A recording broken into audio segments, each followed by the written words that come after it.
Migration is one such movement. It refers to how people move from one area to another. This can be permanent, temporary, or seasonal. It can be voluntary or forced. There are many reasons why people migrate. These are called push and pull factors. Pull factors are reasons why people move to an area, like work opportunities, good social services, safety and freedom of speech, and the climate. Push factors are reasons why people leave their homes, like lack of work and resources, war and political insecurity, crime and social unrest, or natural disasters like floods and earthquakes. Migrant workers are often seasonal. They go to find temporary jobs in agriculture or industry. All this means that people with different languages, cultures, and race are now mixed up in different parts of the world. The issue of immigrants, whether expatriates seeking employment or refugees, is one of the most critical economic and political topics.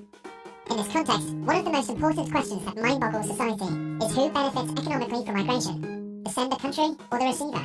There are two general perspectives on immigrants. Some believe that immigrants benefit the country of others and harm their birth country. The other perspective assumes that immigrants take over the work of local citizens. Both perspectives are not necessarily correct. To begin with, it is important to know that not all foreigners are seeking employment or refugees. Observing foreigners in your local town could possibly mean they are here for tourism or for medical purposes. It could be also that they seek investment opportunities, or maybe just for a study, or to participate in a research or conferences. Or they might have run for their life, from an unjust regime or a natural disaster. Evidently, all these purposes bring money contributing to the development of local consumption in many sectors, and therefore developing the GDP. Even refugees, endorsements given to them from government is relatively small per capita, and it's more likely to be spent in local shops, generating more economic activity. Nevertheless, we will shed light on the negative side effects in a sec. Some may also generalise and say this country is racist, and that one is not racist. But that is also not true. In fact, politicians and economic policymakers who influence the level of acceptance or rejection of immigrants and foreigners in a country, and if any hostile acts occur to a foreigner or vice versa, it's more likely to be done due to personal problems within individuals. Now let us examine some of the pros and cons of labour migration from the original home to the receiver country. Businessmen benefit from rising domestic consumption, which increases their revenues. Businessmen also benefit from low labour costs. As to the government, it benefits from an increase in the volume of taxes, thereby increasing the revenues of the state treasury. The citizen also benefits from the expatriates, from creating vibrant communities to the benefits of international cuisines at the local high streets, to also having the chance to meet diverse people.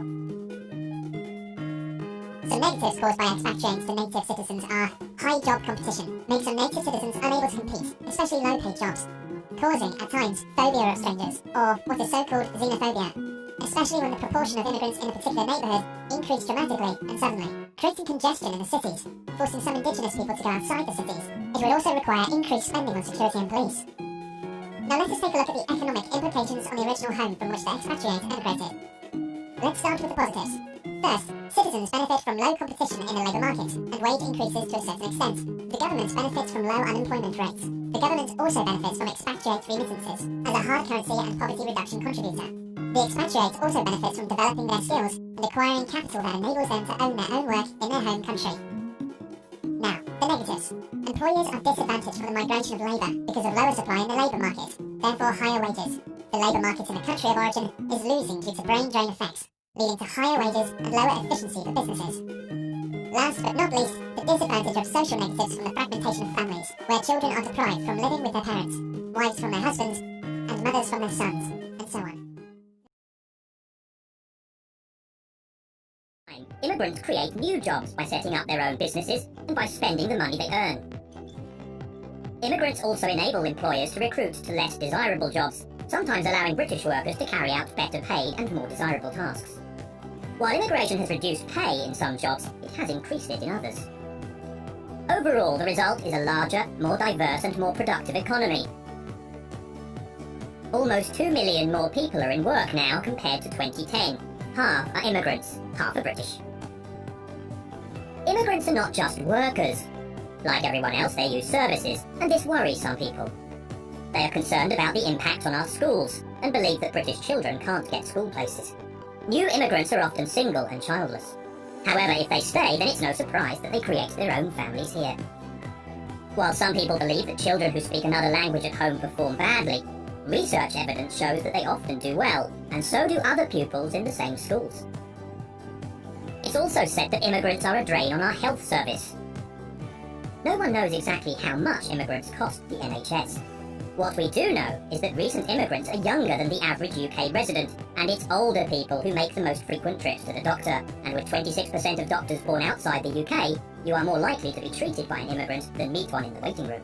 We hear a lot about benefit tourism, yet only 1 in 20 immigrants claim out-of-work benefits, half the rate of British people. Immigrants also help pay for public services, through income tax and other taxes such as VAT. In the long run, much lower immigration would almost certainly mean higher taxes for the rest of us, or worse public services. Some people believe that immigration only benefits London. Because of its opportunities and long history of immigration, 40% of the UK's immigrants live there. This brings the city both benefits and costs.